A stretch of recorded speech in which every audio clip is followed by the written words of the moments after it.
Pag ako nag-spaghetti, kahit hindi mo ilagay sa ref, aabot ito kinabukasan. For today's video nga, ang gusto ko lang talaga ay magpahinga. Hindi ko nga expect na naamoy ng kapitbahay ko na birthday ng partner ko ngayon. Kaya wala akong choice kung hindi magluto ng ipapakain ko sa kanila. Magluluto nga lang pala ako ng simpleng spaghetti. Mura pero hindi tinipid. Ito lang naman ang ginamit ko, 4 na perasong hotdog, sibuyas, bawang, and ground beef. Actually, wala naman talaga akong plan na magluto. Dahil nga ang naging celebration lang namin is kumain lang sa labas. Tamad kasi talaga akong magluto pagdating sa mga handaan. Kaya ang ginagawa na lang namin every time na may celebration is mag-celebrate or kumain lang sa labas. Gumamit nga lang ako ng spaghetti na nakabundle na siya with sauce. Konti nga lang ito dahil isi-share ko lang naman ito sa kapitbahay. Dapat nga sana bibili na lang kami ng luto na sa labas. Kaya lang nag-request sila na magluto na lang ako ng spaghetti. Dahil nga wala rin talaga ako sa mood na magluto ngayon. Dahil nga pagod na talaga ako ngayong araw na to. Alam nyo, feeling ko talaga dapat ang tawag sa akin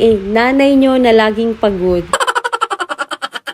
Kasi isipin mo, I always start my day at 4 a.m., sometimes 5 a.m. pa nga. Tapos maghapon na akong gising niyan at puro may ginagawa. Kung may pahinga man ako, yun ay mag-aalaga naman ako ng anak ko. Sa pagluluto ko nga pala ng spaghetti sauce, nagdagdag lang ako ng isang pack ng banana ketchup. Kasi alam nyo na, ang mga Pilipino mahilig sa masos na spaghetti. Sa 800 grams na pasta and 1 kilo of spaghetti sauce, 320 grams of banana ketchup lang ang dinagdag ko. Salt and pepper to taste, 1 teaspoon of sugar, and more black pepper. And then, isimmer natin siya ng ilang minuto. And then, niluto ko lang yung spaghetti noodles for 10 minutes para hindi siya malabsa. Ito yung technique ko para hindi mapanis agad yung spaghetti ko. Isimmer lang nating maigi yung spaghetti sauce. Then, add 1 teaspoon of vinegar. Pagkaluto nga ng noodles or pasta, i-drain natin siya ng maayos. And then, inihalo ko na ito lahat sa sauce. Binuksan ko ulit yung apoy in a very low heat. Sa ganitong paraan ko, yung spaghetti ko is umaabot pa kinabukasan kahit wala sa ref. Legit talaga itong mga meat. Pag ako nag-spaghetti, kahit hindi mo ilagay sa ref, aabot ito kinabukasan. Make sure lang that you cook it in a proper way or malinis na paraan. Ito nga at luto na ang aking simpleng spaghetti. Mura pero hindi tinipid. Nagpabili na nga lang din ako ng lechon manok sa Andok at dahil hapunan na rin naman, baka maghanap pa kayo ng pantula. Libre ang magtulakan.